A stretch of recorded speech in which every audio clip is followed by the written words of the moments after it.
What's up, family? So drama is once again unfolding in the WNBA, this time centered around the Seattle Storm, where reports have surfaced that Chinese center Yueru has requested a trade.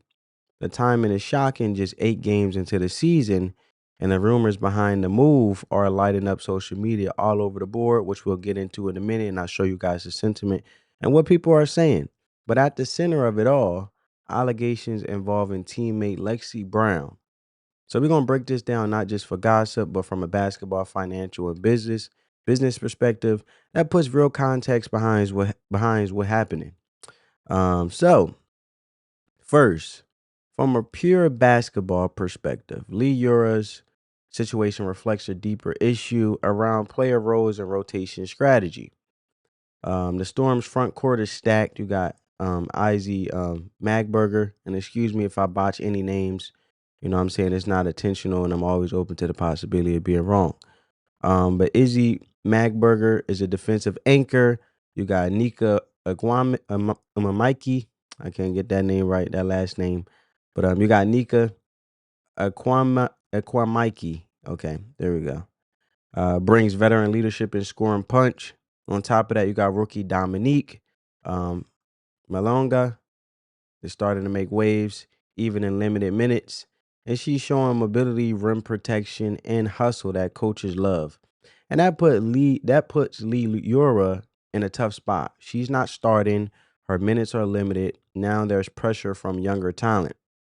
And if you add that to that human element, wanting to prove yourself in a new league while dealing with language barriers and cultural transitions, if it's true that a teammate criticized her English or created a hostile environment, that's not just a chemistry issue, it's a leadership failure. In pro sports, locker room culture matters just as much as game plans. One toxic teammate, even if unintentionally so, can derail morale. And even when you're dealing with international players trying to adjust to a new environment, empathy isn't optional, it's essential. So you guys see right here, it says breaking Seattle Storm center. Lee Yura has requested a trade, as you guys see on the screen here, presented to you. That's her. So now let's zoom out to the business side of it. So the Seattle Storm are one of the WNBA's cornerstone franchises. They won titles, developed stars, and maintain a brand associated with excellence and class. But incidents like this, even if there are rumors put cracks in that image, it's not just about one player being unhappy. When fans hear terms like locker room cancer, as you guys will see right here, that's just another confirmation that she requested a trade, as you guys can see from Underdog WNBA. And now this is where individuals are saying, streets say Lexi Brown, a locker room cancer. I imagine escaping Lexi Brown in LA just for her to follow you to Seattle. I'm so sorry, my agent queen, come to Vegas. A lot of people are saying Lexi Brown when I catch you. Let me go back. Um, a lot of people are saying Lexi Brown when I catch you. What else people are saying? Marina Mabury put up negative 55 performance because she's secretly begging to be offered a divorce agreement and traded to the Storm for Lexi Brown. Hmm. Lexi Brown is so weird and clearly doesn't do her research enough for that week podcast. Lexi Brown shooting logo threes like she was Kaylin Clark. She's been spending too much time on Gil's Arena. And then yeah, what else people are saying?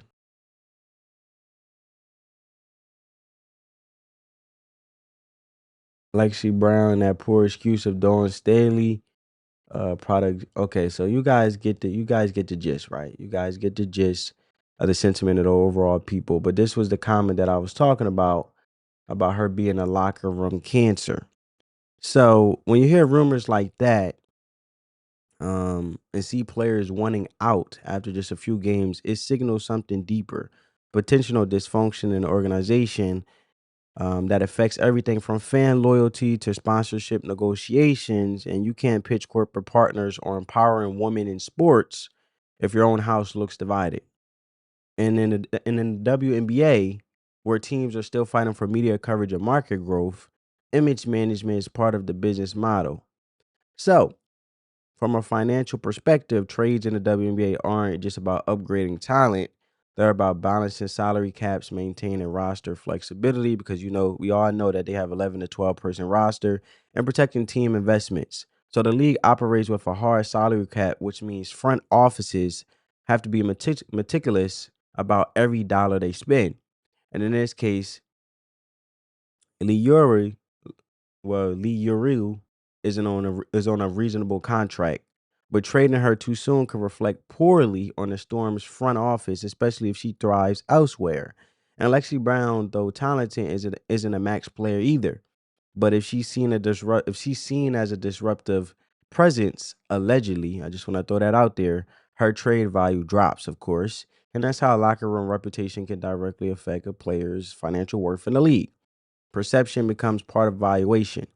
So, and as always, just in everyday life, someone that is more likable, more approachable, someone that is more likable translates to being more approachable. So then when it comes to from sports perspective, in this case the WNBA, if you're more approachable, then you will be more of a team player. Let's put it that way. So perception does become part of valuation. Also consider the global angle, right? Yueru is one of the few Chinese players in the WNBA. That's a direct link to an enormous international fan base and potential partnership overseas. See, I look at everything from a long-term perspective, not short-term, not in a moment. And if she's unhappy, and leaves the league or underperforms due to internal conflict, that's a business loss, not just for the Storm, but for the league at large and the whole WNBA franchise, because the sentiment, let alone the perception, which would be the evaluation from outside international players. For example, if another Chinese player, in this case, using her as an example, were inspired by Lee, if the WNBA has treated her so wrong and so badly, you don't think the next generation is not going to want to come to the WNBA, which then the WNBA loses out on opportunities, more players, and also from an international perspective, they don't recruit they don't thrive from a diversity standpoint as much.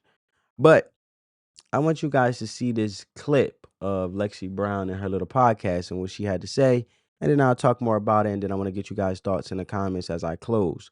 But no further ado, family, check out the video. League and as veterans, I think we have made this a more welcoming environment for this rookie class.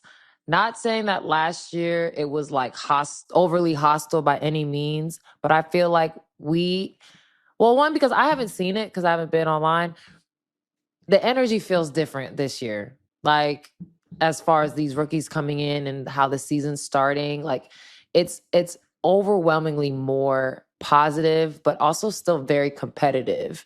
Last year, it was like complete hostility going into the season. Like, it was insane. I never felt that before going into a season. And like the competitiveness, like it wasn't like there was no competition type energy in that. It was just hostile and mean and nasty. This year, I feel like it's very high level, high energy, competitive, respectful. That's just how I feel personally. I don't know if anybody else feels anything differently, but I feel this season is different for these rookies, and I hope that they feel welcomed to the W. Like, whether they're in a good situation, a not so good situation, whether they make the team, they're waves. Like, I hope that we've done a better job as older players and veterans to make this like an enjoyable experience for them. So, And there you have it. So I want to talk about veteran leadership versus toxic culture. And someone who had shared this video had commented on it and say, "We got rookies giving vets welcome to league moments, man. Watch out." Or so no, someone says, "Oh, how lucky are these years rookies? The vets are feeling extra welcoming all of a sudden." And now this is where I go into my topic. Like I said, veteran leadership versus toxic culture. So what happens, or what makes this even more complicated, is Lexi Brown's public persona.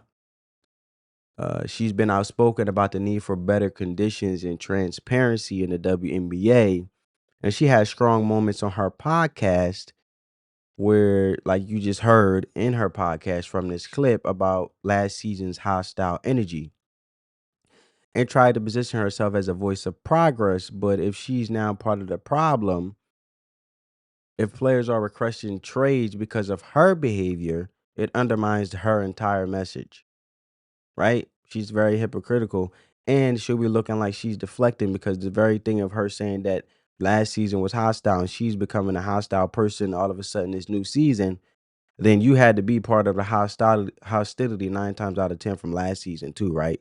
You just wanted to deflect and not and make it general and speak to the majority, but not speak to yourself and hold yourself accountable. I get it. But here's the real lesson. Leadership in sports isn't just about speaking out. I just want to make that clear. It's about creating a locker room culture where everyone feels safe, respected, and part of something bigger than themselves. And if a player like Lexi, who has the platform and credibility, fails to do that, it's not just bad optics, it's a missed opportunity to be a true leader in a women's game. And I want to be very fair and frank because this is just the truth. Some people may think they have the qualities to be a leader, but not everybody is not meant to be a leader. Let's just put that out there. Just like everybody is not meant to be the front runner. I'll give you an example, right? In the NBA. Michael Jordan was obviously he had the spotlight. He was the front runner when it came to the Chicago Bulls. Dennis Rodman came from the Bad Boy Pistons. You had Dennis Rodman. He knew his role in regards of being very a pest when it comes to rebounds and putting things back up on the glass and getting the boards from offensive rebounds and being very a defensive threat and being able to kick that ball back out to Jordan and give second chance points, as well as Scottie Pippen, right? That was like they would call him like Michael Jordan's second hand man in a way, right? So you just got to know your role. And it's okay if you're not a leader, but at the end of the day, you still have to be accountable and make sure you operating in regards of being very professional and being a team player, whether you're a leader or not. But however, you can lead categorically in your own role. So for example, Dennis Rodman was a leader in his own role, becoming a defensive threat, let alone with the rebounds, the put back, being a pesterized and never run out of breath, always up and down the court. And Michael Jordan was definitely an offensive threat, right? So you can be a leadership in your own role, but not be the front runner, as in leading the whole team to make sure the team chemistry is intact, let alone your role as well. Some people are versatile when it comes to leadership, but it's okay to stay in your lane and hog it. You don't have to go in different lanes because at the end of the day, your lane is for your lane. And if you master that lane and you want to go elsewhere and continue to sharpen your skill set and be very versatile and you have the capability to do that, I'm all for it. But at the end of the day, you have to understand that sometimes what's for you is for you, and you have to start running away with for what's not for you when it comes to basketball and just stay being phenomenal in that role. Some people try to take on too many roles because they feel like they rocking out in the role that they are and they trying to overexert themselves to be something else that they're not. But at the end of the day, the very blessing and the role that you have is the lane that you just need to stay in and hog it and be a true leadership within it. So at the end of the day, you can still be a leader, but not have so much spotlight. There's people behind the scenes all the time when it comes to cutting on the camera.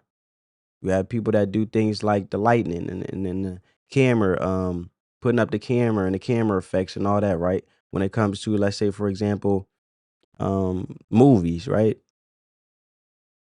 You may have The Rock being the star or Kevin Hart being the star of a movie,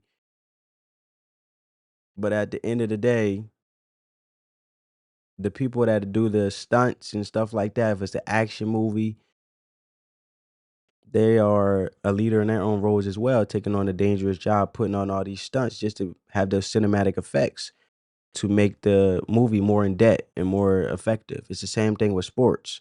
So I like to break things down from a common sense perspective, but let alone something um very easy understandable from a childlike perspective so you guys get where I'm coming from. So I don't just talk about sports, but I carry over to sports, even though I know we're talking about the WNBA, but to life. And what this says, though, getting back to Lexi Brown and this whole situation with Yueru trading, requesting a trade, and Lexie Brown being hostile allegedly. What happens in Seattle is a small window into a larger truth. So the WNBA is growing fast, and with that comes friction.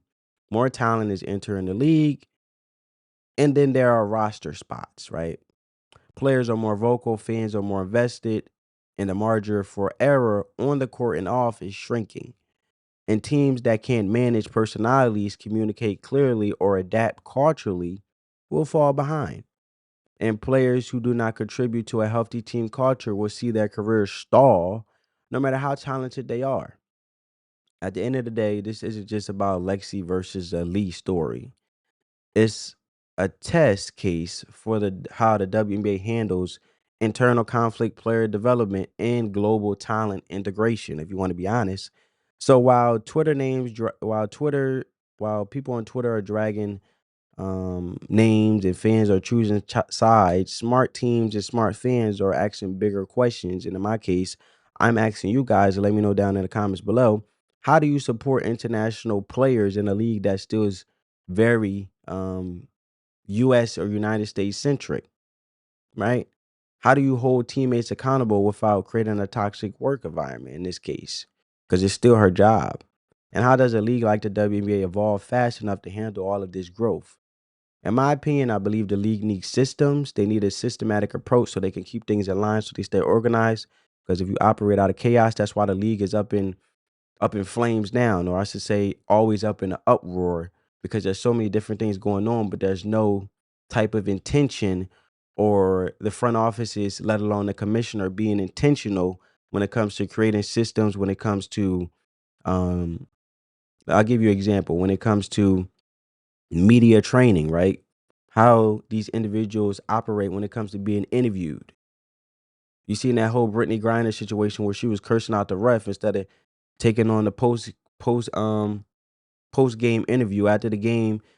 The interviewer was ready to ask Brittany Griner questions, and she was so busy being masculine and cursing and all that, and that's very unprofessional. Very unprofessional.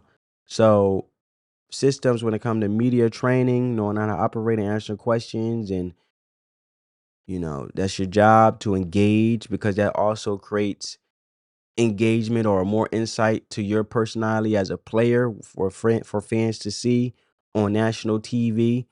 And it also um they should also be more systematic when it comes to these referees. We know these referees been out of hand. They've been very inconsistent when it comes to their foul calling or their calls, and just you know being a positive, uplifting, competitive sport, and may the best win, with rivalries that could be marketable, and also gravitating from an international standpoint while still being WNBA centric, while encapsulating the message of just women empowerment and being best in the sports at the pro level, while also uplifting and inspiring other generations. But instead, the drama and tearing each other down, it just leads to a league full of, it's like a gossip show, right? VH1, Love and Hip Hop, go on and on, right? All those reality shows. Got to step out of that. We got to look at it from a different aspect. But I want to know you guys' thought down in the comments below. If you got some value from this video, as always, we just here to have a conversation. Get this video a big thumbs up. It helps crush that YouTube algorithm. It's totally free. Spread that peace, love, and positivity, and let the love supersede the hate. I'll catch you in the next one. Peace.